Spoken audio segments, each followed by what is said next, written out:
எல்லாருக்கும் வணக்கம். மீண்டும் மெய்ப்பொருட்கான தளத்திற்கு எல்லாரையும் நான் வரவேற்கிறேங்க. ஃபர்ஸ்ட் இன்டர்நேஷனல் நியூஸ் அப்படின்னு எடுத்துக்கிட்டோம்னா, ட்ரம்ப் அட்மினிஸ்ட்ரேஷன் வந்து நோட்டீஸ் அனுப்பிச்சிருக்காங்க இந்தியாவுக்கு. அதாவது ரஷ்யால இருந்து நம்ம ஆயில் இம்போர்ட் பண்றதுனால 25% அடிஷனல் டேரிஃப், அதாவது டோட்டலா 50% டேரிஃப் அப்படின்னு சொல்லியிருந்தாரு இல்லையா, அதுக்கான டெட்லைன் வந்து நெருங்கிடுச்சுங்க. 27 வரைக்கும் தான் டெட்லைன் கொடுத்திருந்தாரு. ஸோ அதுக்காக நோட்டீஸ் வந்து கொடுத்துருக்காரு. அதனால கூட இன்னைக்கு மார்க்கெட் இறங்கியிருக்கலாம். பட் மார்க்கெட் இறங்குறதுக்கு இன்னொரு முக்கியமான காரணம் எஃப்ஐஐஸோட செல்லிங் ப்ரெஷருங்க. தொடர்ந்து எஃப்ஐஐஸ் வித்துட்டே இருக்காங்க.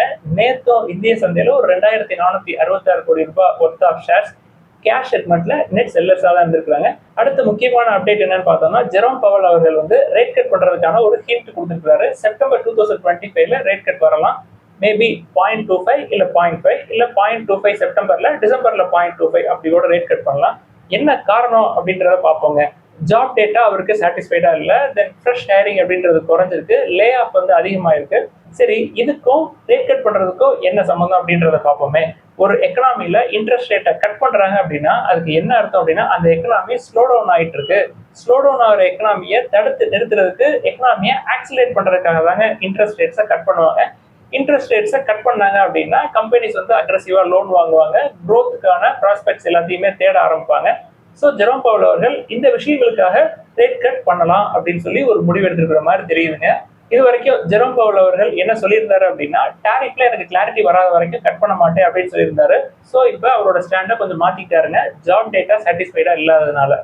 அடுத்து இந்திய சூழல்ல பார்த்தோம்னா, ஃபர்ஸ்ட் டிவிஎஸ் மோட்டார் கம்பெனில ஒரு முக்கியமான அப்டேட்ங்க, லீடர்ஷிப் டிரான்சிஷன். இது சம்பந்தமா நம்ம ஒரு 2 மாசத்துக்கு முன்னாடியே சொல்லியிருந்தோம். ஆகஸ்ட் 25ல இருந்து புதுசா எம்டி அண்ட் சேர்மனா சுதர்ஷன் வேணு அவர்கள் பதவி ஏற்றிருக்கிறாங்க. இதுக்கு முன்னாடி ராட் ஸ்டெப்ஸ் வந்து சேர்மனா இருந்தாரு, அவர் வந்து கீழே இறங்கி வர்றாரு. அவருக்கு பதிலாக நெக்ஸ்ட் ஜென்ரேஷன் வர்றாங்க டிவிஎஸ் குரூப்ல இருந்து. கம்பெனியோட பெர்ஃபார்மன்ஸ் எடுத்துக்கிட்டோம்னா, ஃபினான்ஷியல் இயர் 25ல 22.8% இயர் ஆன் இயர் க்ரோ ஆயிருக்காங்க. 1.09 மில்லியன் யூனிட்ஸ் வந்து வித்திருக்காங்க, ஹையஸ்ட் எவர் சேல்ஸ்ங்க. குறிப்பா ஆப்பிரிக்கன் அண்ட் லட்டின் அமெரிக்கன் கண்ட்ரீஸ்ல பெர்ஃபார்மன்ஸ் ஸ்ட்ராங்கான பெர்ஃபார்மன்ஸ் காட்டியிருக்காங்க டிவிஎஸ் மோட்டார் கம்பெனி ஃபினான்ஷியல் 25 பொறுத்த வரைக்கும். கன்சிடரேஷன்ஸ் அப்படின்னு எடுத்துக்கிட்டோம்னா 50 டைம்ஸ் ஏர்னிங்ஸ்க்கு மேல இருக்குங்க. நீங்க முற்காலங்கள்ல வாங்கியிருந்தீங்க அப்படின்னா நீங்க தொடர்ந்து ஹோல்ட் பண்ணலாம். அடுத்து HFCL நிறுவனம் எடுத்துக்கிட்டோம்னா, மேனேஜ்மெண்ட் வந்து ஃபினான்ஷியல் 26க்கான ரெவன்யூ கைடன்ஸ் கொடுத்துருக்காங்க. அதாவது ஃபினான்ஷியல் 26ல ஒரு 25 to 30% நாங்க க்ரோ ஆகும் அப்படின்னு சொல்லியிருக்காங்க. ஃபினான்ஷியல் 26 பொறுத்த வரைக்கும் HFCL க்ரோத்தை பூஸ்ட் பண்றதுக்காக ஒரு 250 crores கேபெக்ஸ் எடுத்திருக்காங்க. HFCL என்ன சொல்லியிருக்காங்க, ஃபினான்ஷியல் 25ல எங்களோட பெர்ஃபார்மன்ஸ் எப்படி இருந்தது, ஃபினான்ஷியல் 26ல நாங்க எவ்வளவு எக்ஸ்பெக்ட் பண்ணுவோம் அப்படின்ற செய்திகள்லாம் கொடுத்துருக்காங்க. அதை பார்ப்போங்க. First optical fibre cable business எடுத்துக்கிட்டோம்னா, ஃபினான்ஷியல் 25ல ஒரு 1200 crores இருந்தது ரெவன்யூ. இது வந்து ஃபினான்ஷியல் 26ல 2400 நாங்க அப்படியே டபுள் ஆகும் அப்படின்னு சொல்லியிருக்காங்க. ஆப்டிகல் ஃபைபர்ஸை பொறுத்த வரைக்கும் most of the revenue generation வந்து எக்ஸ்போர்ட்ஸ்ல தான். அடுத்து டிஃபென்ஸ் ரெவன்யூ வந்து 200 crores தான் இருக்கும் ஃபினான்ஷியல் 26ல, நாங்க அந்த லெவல்ல எக்ஸ்பெக்ட் பண்றோம். அடுத்து டெலிகாம் பிசினஸ்க்கு ஒரு 450 crores வந்து எங்களோட ரெவன்யூ க்ரோத் இருக்கும் அப்படின்னு எக்ஸ்பெக்ட் பண்றாங்க கம்பெனியோட மேலிடம். ஓவராலா ஜூன் 30, 2025ல கம்பெனியோட ஆர்டர் புக் அப்படின்னு பார்த்தோம்னா 10,480 crores இருக்குங்க. இது Q1 ஃபினான்ஷியல் 25 கம்பேர் பண்றப்ப 6,776 crores இருக்கு. ஸோ ஆர்டர் புக் நல்லா க்ரோ ஆயிருக்கு. சரி, Q4ல ஆர்டர் புக் எப்படி இருக்குன்னு பார்ப்போமே. Q4 ஃபினான்ஷியல் 25ல 9,967 crores இருக்குங்க. கம்பெனியோட பெர்ஃபார்மன்ஸ் எடுத்துக்கிட்டோம்னா லாஸ்ட் 2 quarters ப்ராஃபிட் பண்ணலங்க. அதனால பிரைஸ் டு ஏர்னிங்ஸ் ரொம்ப அதிகமா காட்டும். price to book 2.6 times, then debt to equity 0.33 times இருக்கும்.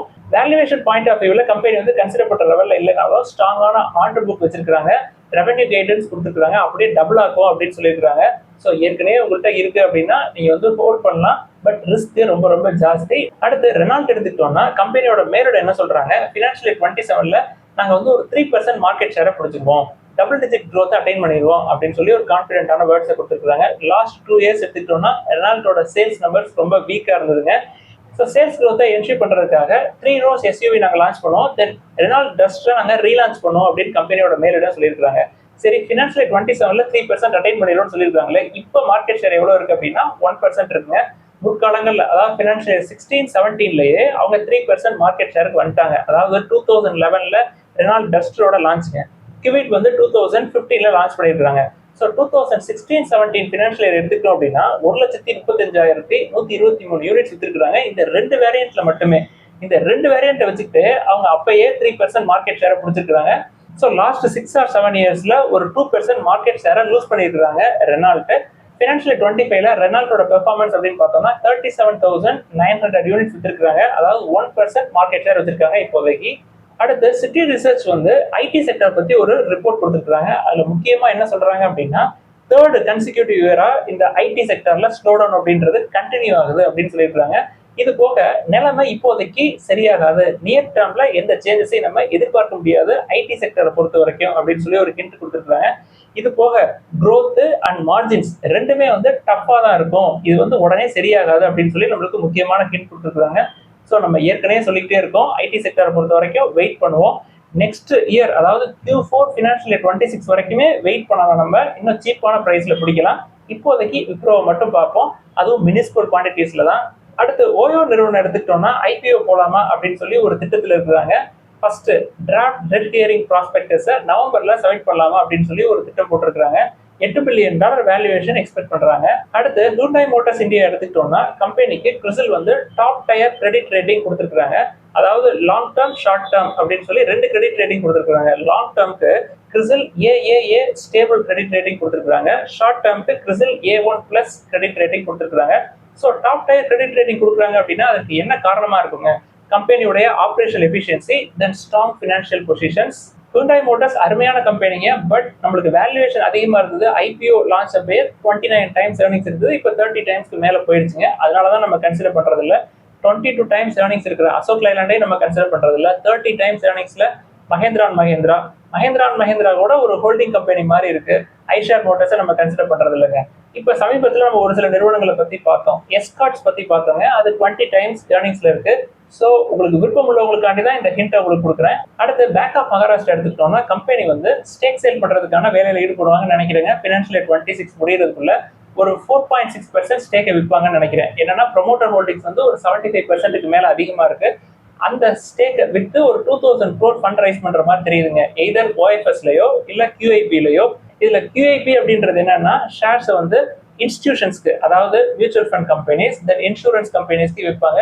QIP போறதுனால ஃபண்டை வந்து ரொம்ப குயிக்கா ரைஸ் பண்ண முடியும்.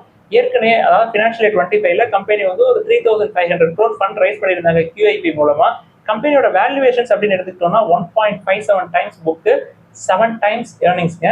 ஸோ நம்மளோட த்ரெஷோல்டை விட அதிகம் தான், நம்ம 1.5 வரைக்கும் தான் பார்ப்போம். பெரும்பாலும் பப்ளிக் செக்டர் பேங்கை நான் பர்சனலாக கன்சிடர் பண்றது இல்லை. என்ன காரணம் அப்படின்றத நான் சொல்லிடுறேன். 2007-8 அந்த ரேஞ்சில் ஐசிஐசிஐ பேங்கோட ஷேர் பிரைஸ் வந்து ஒரு 70-80 ரூபா தாங்க இருக்கும். ஸோ அன்னைக்கு பேங்க் ஆஃப் மகாராஷ்டிராவை கன்சிடர் பண்ணுறதுக்கு பதிலாக ஐசிஐசிஐ பேங்கை கன்சிடர் பண்ணியிருந்தோம் அப்படின்னா உங்களுக்கு எவ்வளவு தூரம் அப்ரிசியேஷன் கிடைக்கும் அப்படின்றத நீங்களே பார்த்துக்கங்க. அடுத்து அதானி குரூப் வந்து சிமெண்ட் செக்டர்ல லோக்கல் பிளேயர் குஜராத்ல ஸ்ரீ திக்விஜய் சிமெண்ட் அப்படின்னு சொல்லிட்டு ஒரு நிறுவனங்க. அந்த நிறுவனத்துல ஒரு மெஜாரிட்டி ஸ்டேக் எடுக்கிறதுக்கான பேச்சுவார்த்தையில் இருக்கிற மாதிரி செய்திகள் வந்திருக்குங்க. வேல்யூவேஷன் அப்படின்னு பார்த்தோம்னா ஒரு 800 to 850 crores. கம்பெனியோட ப்ரொமோட்டர், அதாவது ஸ்ரீ திக்விஜய் சிமெண்டோட ப்ரொமோட்டர் யார் அப்படின்னா private equity firm true north. அவங்க வந்து கம்ப்ளீட்டா எக்ஸிட் ஆகணும் அப்படின்ற மாதிரி முடிவில் இருக்கிறாங்கன்னு நினைக்கிறேன். ஸ்ரீ திக்விஜய் சிமெண்ட்ஸை பொறுத்த வரைக்கும் நல்ல நம்பர்ஸ் காட்டியிருக்காங்க. Q1 ஃபினான்ஷியல் 25ல நெட் ப்ராஃபிட் வந்து 22% ஏறி இருக்கு இயர் ஆன் இயர். சேல்ஸ் வந்து ஒரு 11% ஏறி இருக்குங்க இயர் ஆன் இயர். கம்பெனியோட வேல்யூவேஷன்ஸ் பார்த்தோம்னா 55 times earnings, debt to equity 0.30. Over value தான், இருந்தாலும் அதுக்கு ஏற்ற மாதிரி பெர்ஃபார்மன்ஸ் காட்டியிருக்காங்க, குறிப்பா சிமெண்ட் செக்டர்ல. அடுத்து NBCC எடுத்துக்கிட்டோம்னா கம்பெனிக்கு ராஜஸ்தான்ல ஒரு கான்ட்ராக்ட் வந்து கிடைச்சிருக்குங்க. கான்ட்ராக்டை பொறுத்த வரைக்கும் 92 ஏக்கர்ஸ் ஒரு ப்ராஜெக்ட் வந்து டெவலப் பண்ணி அதை மார்க்கெட் பண்ற மாதிரி தெரியுது. ஒரு மிக்ஸ்டு யூஸ் ப்ராஜெக்ட் மாதிரி தெரியுதுங்க. இதுக்காக கம்பெனி வந்து ஒரு 3700 crore இன்வெஸ்ட் பண்றாங்க. அடுத்து ஐசிஐசிஐ லம்பார்ட் எடுத்துக்கிட்டோம்னா கம்பெனி வந்து டிசாஸ்டர் ரெக்கவரி சுவிட்ச் ஓவர் லான்ச் பண்ணியிருக்காங்க. எதன் மூலம் அப்படின்னா AWS, Amazon web services on cloud. இந்த டிசாஸ்டர் ரெக்கவரி சுவிட்ச் ஓவர் அப்படின்றது என்னன்னா பிரைமரி சைட் போக ஒரு செகண்டரி சைட் இருக்குங்க. அதாவது ஆப்ரேஷன்ஸ் அப்ப ஏதாவது இன்டரப்ஷன் இருந்தது அப்படின்னா செகண்டரி சைட்ஸ்ல இருந்து உங்களுக்கு டேட்டா எல்லாம் கிடைக்கிற மாதிரி ஒரு பஃபர் மாதிரி அப்படின்னு வச்சுக்கலாங்க. இந்த டிசாஸ்டர் ரெக்கவரி சுவிட்ச் ஓவர் அப்படின்றது ஒரு எக்ஸ்ட்ரா ப்ரொடெக்ஷன் தான். குறிப்பா இந்த DR சுவிட்ச் ஓவர், அதாவது டிசாஸ்டர் ரெக்கவரி சுவிட்ச் ஓவர் அப்படின்றது எதுக்கு தேவைப்படும் அப்படின்னா பிசினஸ் கண்டினியூட்டி தாங்க. அதாவது அன்எக்ஸ்பெக்டடா ஏதாவது டிஸ்ட்ரப்ஷன்ஸ் இருந்தது அப்படின்னா அந்த டயத்துல இந்த DR சுவிட்ச் ஓவர்ஸ் ரொம்ப யூஸ்ஃபுல்லா இருக்கும். இதுல இன்னொரு முக்கியமான விஷயம் என்ன அப்படின்னா ஐசிஐசிஐ லம்பார்டுக்கு ஸ்டேபிள், ரோபஸ்ட், தென் ஃபுல்லி ஆட்டோமேட்டட் DR சுவிட்ச் ஓவர், அதாவது டிசாஸ்டர் ரெக்கவரி சுவிட்ச் ஓவரை யார் செட்டப் பண்ணி கொடுத்துருக்காங்க அப்படின்றதான் இங்க கேள்வி. TCS தாங்க இந்த வேலையை பண்ணி கொடுத்துருக்காங்க. ஸோ இது TCSக்கும் நல்ல அப்டேட் தான். ஐசிஐசிஐ லம்பார்டை பொறுத்த வரைக்கும் 34.5 டைம்ஸ் ஏர்னிங்ஸ்ல இருக்குங்க. நல்ல நிறுவனம் கன்சிடர் பண்ணலாம். 30 டைம்ஸ்க்கு கொஞ்சம் அதிகமா இருந்தாலும் கூட இன்னைக்கு ஒரு 3% கீழே இறங்கியிருக்கு. எப்பப்பெல்லாம் இப்படி 3%, 2%, 4% அந்த மாதிரி என்னைக்காவது ஒரு நாள் தான் கீழே இறங்கும். அன்னைக்கு 1, 2 அப்படின்னு சொல்லி கன்சிடர் பண்ணி வச்சுக்கலாம். அடுத்து இன்னைக்கு கேள்விகளுக்குள்ள போயிடலாங்க. ஃபர்ஸ்ட் ஓப்ராய் ரியாலிட்டி அப்படின்ற நிறுவனத்தை பத்தி ஒரு நண்பர் எழுதியிருக்காரு. அதாவது நீங்க வேல்யூவேஷன் மெட்ரிக் சொல்றீங்கல்ல 30 டைம்ஸ் குள்ள இருக்கணும்னா அதுக்குள்ளதானே இருக்கு ஓப்ராய் ரியாலிட்டி, அதை பத்தி பேசுங்கன்னு சொல்லியிருந்தாங்க. 30 டைம்ஸ் ஏர்னிங்ஸ்ல தாங்க இருக்கு. Debt to equity 0.21. Real estate business எல்லாத்துக்குமே டெட் டு ஈக்விட்டி இருக்கும். அதை பெருசா நம்ம கண்டுக்க தேவையில்லைங்க. கம்பெனியோட பெர்ஃபார்மன்ஸ் பார்த்தோம்னா குவார்டர் ஆன் குவார்டர் பேசிஸ்ல ரெவன்யூ ஃபால், ப்ராஃபிட் ஃபால் இருக்கு. பட் இயர் ஆன் இயர் பேசிஸ்ல ஓகே, ரியலி குட்ங்க. ஓப்ராய் ரியாலிட்டியை பொறுத்த வரைக்கும் அவங்க டாப் 5 பிளேயர்ஸ்ல வரமாட்டாங்க. பட் நெக்ஸ்ட் 5ல கண்டிப்பா இருப்பாங்க. இப்ப டாப் 5 நம்ம நேற்று பார்த்தோம், Prestige, DLF, Godrej, Lodha, Signature Global அப்படின்னு சொல்லிட்டு. அதுக்கு அடுத்தடுத்த இடத்துல அதாவது சோபா, ஒமாக்சி, ஓப்ராய் ரியாலிட்டி, கல்பட்டாரோ லிமிடெட் அவங்க எல்லாம் இருப்பாங்க. ஸோ டாப் 10க்குள்ள ஓப்ராய் ரியாலிட்டி இருப்பாங்க. கம்பெனியும் ப்ராஃபிட் பண்றாங்க. நல்ல பிரைஸ் ஏர்னிங்ஸ்ல தான் இருக்கு. உங்களுக்கு ரியல் எஸ்டேட்ல கன்சிடர் பண்ணணும் அப்படின்னு ஆசைப்பட்டீங்கன்னா கண்டிப்பா கன்சிடர் பண்ணலாம். பட் நான் பெரும்பாலும் ரியல் எஸ்டேட் சைடு போறது இல்ல. ரியாலிட்டியை பொறுத்த வரைக்கும் இன்னும் கொஞ்சம் சீப்பான வேல்யூவேஷன்ல பிடிக்கணும் அப்படின்னா பிரிகேட் என்டர்பிரைசஸ் பார்க்கலாங்க. அது வந்து ஒரு 31 டைம்ஸ் ஏர்னிங்ஸ்ல இருக்கு. பட் ஓப்ராய் ரியாலிட்டிக்கும் பிரிகேட்டுக்கும் என்ன வித்தியாசம் அப்படின்றத சொல்லிடுறேன். ஓப்ராய் ரியாலிட்டியை கம்பேர் பண்றப்ப பிரிகேட்டுக்கு கடன் ஜாஸ்திங்க. 0.97 டைம்ஸ் டெட் டு ஈக்விட்டி இருக்கும். ரியாலிட்டி செக்டரை பொறுத்த வரைக்கும் டாப் 10 பிளேயர்ஸ் பார்த்தோம் இல்லையா, அதுக்கு அடுத்த லெவல்ல யார் யார் இருக்காங்க அப்படின்னா Kolte Patil, Mahindra Life Space Developers, then Shriram Developers, Ashiana Housing, இவங்க எல்லாம் வந்து மிட் லெவல் செக்மெண்ட்ல இருக்காங்க. இதுக்கு கீழே யார் யாரெல்லாம் இருக்கா ஸ்மால் பிளேயர்ஸ் அப்படின்னா Aditya Birla, Raymond Realty, Max Realty, then Arvind Realty, இவங்க எல்லாம் இருக்கிறாங்க. அடுத்து மார்ஃபன் லேப்ஸ் அப்படின்னு நிறுவனத்தை பத்தி கேட்டிருக்கிறாங்க. கன்சிடரேஷன்ஸ்க்கு 28 டைம்ஸ் ஏர்னிங்ஸ்க்கு. நம்ம கன்சிடர் பண்ற ஃபார்மா எல்லாமே வந்து 20 டைம்ஸ் ஏர்னிங்ஸ்க்கு கீழே இருக்கும். நான் அதை தான் கன்சிடர் பண்றேன். நாட்கோ, தென் டாக்டர் ரெட்டி, சைடஸ் எல்லாமே. சைடஸ் கொஞ்சம் ஒரு 21 டைம்ஸ் பக்கமா இருக்கு. மார்ஃபன் லேப்ஸை கன்சிடர் பண்றதுக்கு 24 டைம்ஸ் ஏர்னிங்ஸ் இருந்தா சிப்லா கூட பார்க்கலாம். அடுத்து கேபிஐடி பத்தி ஒரு நண்பர் எழுதியிருக்கிறாருங்க. கேபிஐடி நம்ம பஸ்ஸை விட்டுட்டோம். ஸோ அதுக்காக நம்ம காத்திருக்க முடியாது. அடுத்த ஒரு நண்பர் வந்து பாலி மெடிக்யூர் அப்படின்ற நிறுவனத்தை பத்தி கேட்டிருக்கிறாங்க. 60 டைம்ஸ் ஏர்னிங்ஸ்ங்க. டெட் டு ஈக்விட்டி 0.07 பட் இவ்வளவு டைம்ஸ் வந்து நம்மளால கொடுக்க முடியாது.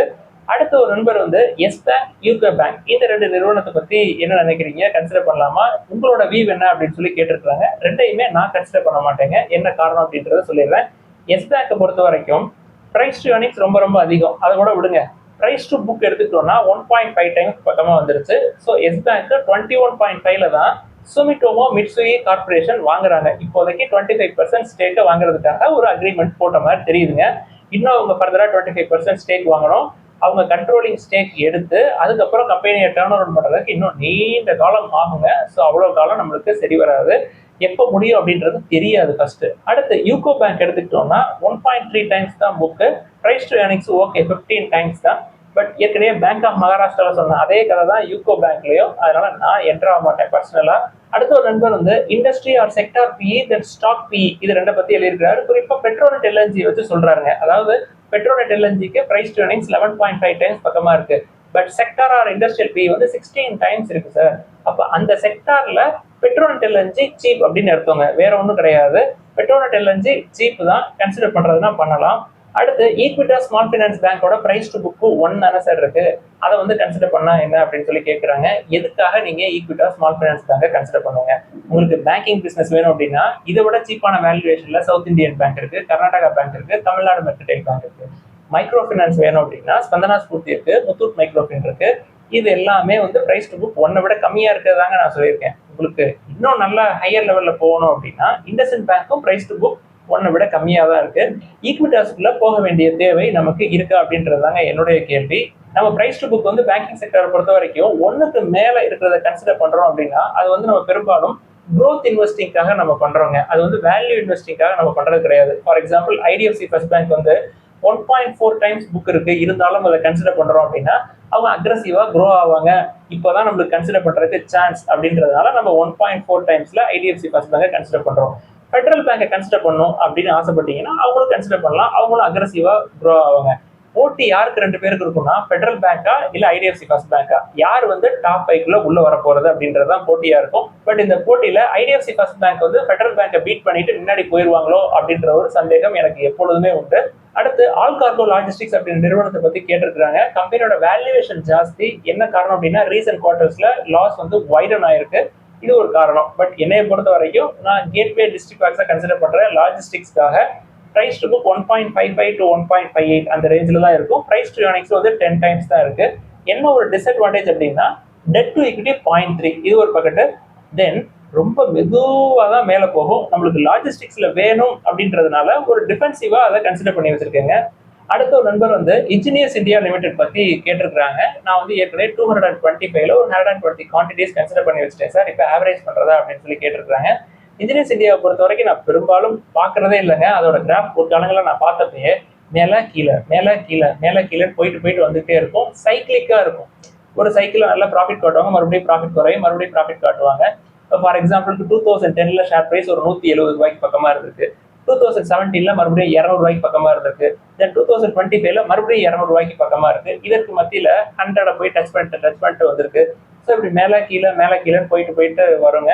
நீங்க கன்சிடர் பண்ணிட்டீங்க, ஹோல்ட் பண்ணி வச்சுக்கலாம். எப்பெல்லாம் கீழே நல்லா வருதோ அப்ப ஆவரேஜ் பண்ணி உங்களோட ஆவரேஜ் ஷேர் பிரைஸை குறைச்சிக்கலாம். அடுத்த ஒரு நண்பர் வந்து லக்ஷ்மி விலாஸ் பேங்க் பத்தி எழுதிக்கிறாங்க. அதாவது லக்ஷ்மி விலாஸ் பேங்க் டிபிஎஸோட மெர்ஜ் பண்றதுக்கு முன்னாடி புக் வேல்யூக்கு கீழே தான் இருந்தது. பட் டிபிஎஸோட மெர்ஜ் பண்ணதுக்கு அப்புறம் டிபிஎஸோட ஷேர்ஸ் எதுவுமே கிடைக்கல. என்ன காரணம் அப்படின்றத சொல்லிடுறேங்க. லக்ஷ்மி விலாஸ் பேங்கை பொறுத்த வரைக்கும் பொதுவாகவே பேங்க் வந்து கடன் வாங்கியிருப்பாங்க. கடன் வாங்கி தான் அவங்களோட லெண்டிங் பிசினஸை நடத்துவாங்க. அவங்களுக்கு அந்த புக் வேல்யூல இருந்த அசெட்டை கம்பேர் பண்றப்ப அவங்களுக்கு கடன் அதிகமா இருந்ததுனால ஷேர் ஹோல்டர்ஸ்க்கு ஒன்றும் கிடைக்கலங்க. புக் வேல்யூ வந்து அதிகமா இருந்தது, அதாவது கடன் வந்து கம்மியா இருந்தது அப்படின்னா டிபிஎஸோட ஷேர்ஸ் கிடைக்கிறதுக்கான வாய்ப்புகள் இருந்திருக்கும். இப்போ நான் புக் வேல்யூ வச்சு கன்சிடர் பண்றேன் அப்படின்னா புக் வேல்யூ 1 கீழே இருக்கிற எல்லா பேங்கிங் செக்டரையோ ஃபினான்ஷியல் இன்ஸ்டிடியூஷன்ஸையோ நம்ம வந்து கன்சிடர் பண்றது இல்லைங்க. குறிப்பா அதுல நல்ல ப்ரொமோட்டர்ஸோட கையில எல்லாம் ஸ்ட்ராங்கான கையா அப்படின்லாம் பார்த்துட்டு தான் நம்ம வந்து அதை கன்சிடர் பண்றோம். பெரும்பாலும் நம்ம கன்சிடர் பண்றது எல்லாமே புக் வேல்யூல ரொம்ப ரொம்ப கீழே தள்ளி தாங்க இருக்கு மைக்ரோ ஃபினான்ஸ் தென் பேங்கிங் செக்டரை பொறுத்த வரைக்கும், எக்ஸப்ட் ஐடிஎஃப்சி ஃபர்ஸ்ட் பேங்க்னு நினைக்கிறேன். அடுத்த டாடா இன்வெஸ்ட்மெண்ட் கார்பரேஷனுக்கு ஸ்டாக் ஸ்பிளிட் ரெக்கார்ட் டேட் பத்தி கேட்டிருக்காங்க. ரெக்கார்ட் டேட் இன்னும் வரல அப்படின்னு நினைக்கிறேங்க. அடுத்தது PFC, Biocon, HGS, Suryoday small finance bank இது எல்லாமே எந்த ரேஞ்சில் கன்சிடர் பண்ணலாம் அப்படின்னு சொல்லி கேட்டிருக்காங்க. ஃபர்ஸ்ட் பயோகானுக்கு வந்துடுறேங்க. பயோகானுக்கு ரொம்ப ரொம்ப டெட் ஜாஸ்தி, 0.5 டைம்ஸ் மேல இருக்கும் டெட் டு ஈக்விட்டி. சமீபத்தில் அவங்க QIP மூலமா ஒரு 3500 crore ஃபண்ட் ரைஸ் பண்ணாங்க. அது வந்து 330 பெர் ஷேர் அப்படின்ற மேடிக்கு தாங்க ஃபண்ட் ரைஸ் பண்ணாங்க. ஸோ 330 அதுக்கு கீழே பார்க்கலாம். பட் ரிஸ்க் ரொம்ப ரொம்ப ஜாஸ்தி. நீண்ட ஆண்டுகள் காத்துட்டு இருக்கிறப்போ எப்போ வந்து அந்த டெட் எல்லாம் முடிப்பாங்க அப்படின்றது நமக்கு தெரியாது. அடுத்து பிஎஃப்சி, ஹெச்ஜிஎஸ் ரெண்டுமே வந்து கன்சிடர் பண்ற லெவலில் தாங்க இருக்கு. குறிப்பா ஹெச்ஜிஎஸ் புக் வேல்யூக்கு ரொம்ப ரொம்ப கீழே தள்ளி தான் இருக்கு. சூரியோதயா ஸ்மால் ஃபைனான்ஸ் பேங்க் எடுத்துக்கிட்டோம்னா பிரைஸ் டு புக் 0.65 டைம்ஸ் தான் இருக்கும். பிரைஸ் டு ஏர்னிங்ஸ் வந்து 16 டைம்ஸ் இருக்குங்க. நல்ல ப்ரமோட்டர் தான், பட் அதுக்கும் நீங்க வெயிட் பண்ண வேண்டியிருக்கும். பட் பயோகானுக்கு வெயிட் பண்ற டைம் அளவுக்கு சூரியோதாக்கு வெயிட் பண்ண தேவையில்லை. இதெல்லாம் தான் இன்னைக்கு டிஸ்கஸ் பண்ணணும்னு நினைச்சோம். ஏதாவது சந்தேகங்கள் கேள்விகள் இருந்தா எல்லாத்தையும் எழுதுங்க. எல்லாருக்கும் நன்றி.